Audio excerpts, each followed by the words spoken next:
स्वागत है आपका इस वीडियो में। भाइयों बहनों, एक दिन बैठे बैठे मेरे दिमाग में एक प्रश्न खड़ा हो गया कि सिमरन पर इतना अधिक जोर क्यों दिया जाता है। तमाम गुरुओं ने, पीर पैगंबरों ने अधिक से अधिक सिमरन करने पर आखिर जोर क्यों दिया है। उन्होंने कहा है, सिमरन की सुधियों करो जो गागर पनिहार, हाले डोले सुरत में कहे कबीर विचार, उठत बैठत हरि भजो साधु संग प्रीत, नानक दुर्मत छुट गई पार ब्रह्म बसोचीत, श्वास श्वास सुमरो गोविंद मन बाणी की उतरे जींद, श्वास सुफल सोई जानिए हरि सिमरन में जाए, और श्वास यों ही गए कर कर और उपाय। और स्वयं शहंशाह जी संपूर्ण अवतार वाणी के शब्द संख्या 98 में कहते हैं, तू ही निरंकार करो और पल पल इसको याद करो। ऐसी ही और भी अनेक संत वाणियां हैं जिनमें सिमरन पर बहुत अधिक जोर दिया गया है। जबकि उधर संत शिरोमणि तुलसीदास जी कहते हैं, राम ही केवल प्रेम प्यारा, जान ले ओ कोई जानन हारा। हे भक्तों, यदि आप जानना ही चाहते हैं तो समझ लो कि राम को, इस निराकार प्रभु परमेश्वर को केवल प्रेम ही प्यारा है और कुछ प्यारा नहीं है। और जब तुलसीदास जी ऐसा कहते हैं तो तमाम दूसरे संतों ने और स्वयं तुलसीदास जी ने भी एक स्थान पर नहीं बल्कि कई स्थान पर सिमरन पर बहुत अधिक जोर दिया है। तो क्यों, जब परमात्मा को केवल प्रेम ही प्यारा है तो हम सिमरन क्यों करें। आज के इस वीडियो में हम इसी का विश्लेषण करेंगे, तो आप जुड़े रहिए YouTube चैनल यही है सच में नरेश के साथ।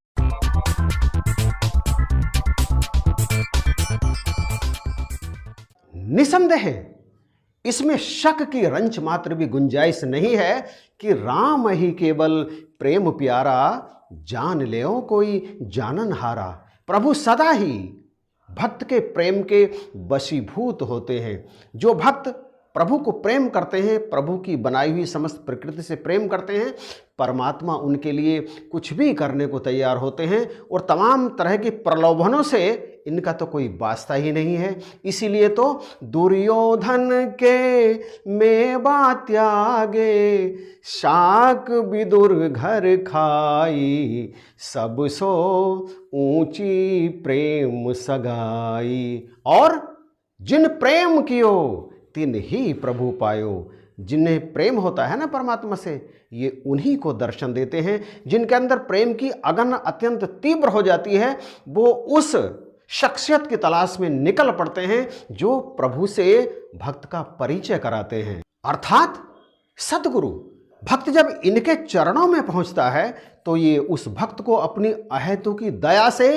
उसी क्षण परमात्मा का दर्शन करा देते हैं। और परमात्मा का दर्शन करते करते वो भक्त आत्म विभोर हो जाता है। जन्म जन्मांतरों से जो जिससे बिछड़ा हुआ था, उससे मिलन होते ही उसकी रूह गदगद हो जाती है। और फिर ये उसे आदेश करते हैं कि अब तुम्हें 3 काम करने हैं नियमित रूप से, सत्संग, सेवा और सिमरन। सिमरन क्यों, जबकि राम ही केवल प्रेम प्यारा, उसके अंदर तो पहले ही राम के लिए प्रेम है और परमात्मा को केवल प्रेम ही प्यारा है। ऐसा इसलिए क्योंकि उसकी जो रूह, वो जो जीव जन्म जन्मांतर से अपने इस निज रूप से बिछड़ा हुआ था, सतगुरु उस पर दया करके उसे सिमरन करने का आदेश देते हैं। क्योंकि वो अपनी सूक्ष्म सी जो उसकी औकात है और सामने ये विशाल निरंकार जब दिखाई उसे देता है, तो यद्यपि वो अपने स्वरूप को उसी क्षण पहचान लेता है, परंतु कहीं ना कहीं इसके बावजूद भी उसके अंदर अहम भाव मौजूद रहता है। शहंशाह जी कहते हैं, पल पल सिमरो नाम प्रभु का, अहम भाव को चूर करो प्रभु का केवल, सिमरन करके चिंता मन की दूर करो। ये सिमरन मन की चिंता को समाप्त करता है।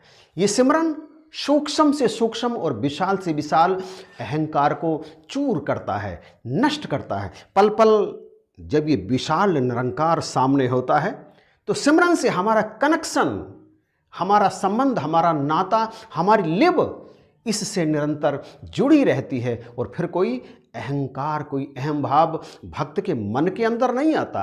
और जब अहम भाव मन के अंदर नहीं आता तो निरंतर इससे नाता जुड़ा रहता है और भक्त सदा इसके प्रेम में डूबा रहता है। सिमरन एक भक्त को भक्त बनाए रखता है, अहंकारी नहीं बनाता, बल्कि जो कभी जाने अनजाने में सूक्ष्म से सूक्ष्म अहंकार भी भक्त के अंदर जागृत होता है तो ये उसे उसी क्षण नष्ट कर देता है। और यहाँ यह समझने की भी आवश्यकता बहुत अधिक है कि ये सिमरन उसी क्षण से कारगर सिद्ध होता है, उसी क्षण से इसकी अहमियत बनती है जिस क्षण से भक्त ने इस प्रभु परमेश्वर का दीदार किया होता है। उससे पहले, यानी प्रभु को जानने से पहले, चाहे वो कितना ही हरि हरि, कितना ही राम राम करता रहे, उसकी कोई वैल्यू नहीं होती, उसकी कोई अहमियत नहीं होती। शहंशाह जी स्वयं शब्द संख्या 86 में कहते हैं, मूर्ख हैं पहचान बिना जो ऐसे ही हरि हरि करते हैं। और ये सिमरन ही है जो जीव को इस निराकार प्रभु परमेश्वर से जोड़ कर रखता है जीवन पर्यंत। क्योंकि श्वास श्वास सिमरो गोविंद का अर्थ यही है कि परमात्मा कभी भूल ना पाए हमें, जीव को परमात्मा की सदा याद रहे। और जब अंतिम सांस में ये जीव इस शरीर से निकलेगा और निकट खड़े परमात्मा का दीदार करेगा तो फिर इसी में पहुंचकर वो अभेद हो जाएगा। इसे मोक्ष की स्थिति कहते हैं। और ये मोक्ष की स्थिति बनने का जो प्रमुख कारण है परमात्मा के दर्शन के साथ साथ वह है सिमरन। इसीलिए सिमरन बहुत जरूरी है। स्वयं सतगुरु और तमाम गुरु पीर पैगंबरों ने संतों की वाणियों में इस पर अधिक से अधिक जोर दिया गया है कि बहुत अधिक सिमरन करना है, श्वास श्वास सिमरन करना है, श्वास श्वास सिमरन करना है। और रही प्रेम की बात, तो प्रेम और सिमरन दोनों एक दूसरे के पूरक हैं। पूरक सिमरन जितना अधिक होगा प्रभु से प्रेम उतना ही अधिक बढ़ेगा, और प्रेम जितना अधिक बढ़ेगा उतना ही अधिक सिमरन होगा। तो ये दोनों एक दूसरे के पूरक ही हैं, ऐसा मैं समझता हूँ। तो बख्शिश करो, कृपा करो। ये वीडियो आपको कैसा लगा कमेंट में बताना जरूर। और यदि अभी तक भी आपने इस चैनल को सब्सक्राइब नहीं किया है तो प्लीज़ सब्सक्राइब कर लीजिए और इस वीडियो को अधिक से अधिक शेयर कर दीजिए। इन्हीं शब्दों के साथ जय हिंद, नमस्कार और प्यार भरी धन्यवाद।